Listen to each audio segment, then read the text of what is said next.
সংসদ সেই বিষয়ে আমরা যেতে চাই এবং কিছুক্ষণ পরে কিন্তু সেই নির্বাচনের যে ভোট গ্রহণ সেটা কিন্তু শুরু হবে। আমাদের বিভিন্ন সহকর্মীরা কিন্তু জাহাঙ্গীরনগর বিশ্ববিদ্যালয়ে এই মুহূর্তে অবস্থান করছেন। হোসেন জাহিদ আছেন, এছাড়াও কিন্তু সাজিদ আরাফাত আছেন, এছাড়া সিফাত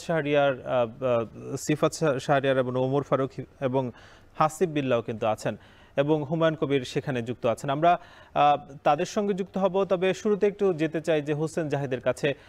জাহিদ, জানাবেন যে যেহেতু কয়েক মিনিট পরই আসলে নির্বাচনের যে ভোট গ্রহণ সেটা শুরু হবে, এখন পর্যন্ত কেমন অবস্থা দেখছেন এবং কি জানাতে পারবেন, নতুন করে কি তথ্য আছে আপনার কাছে?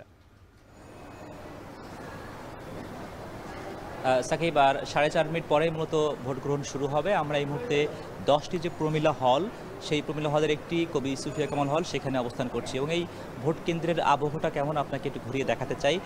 একটু পরে হয়তো এখানে ভোটারদের উপস্থিতিতে একটি পরিপূর্ণ হয়ে উঠবে, কিন্তু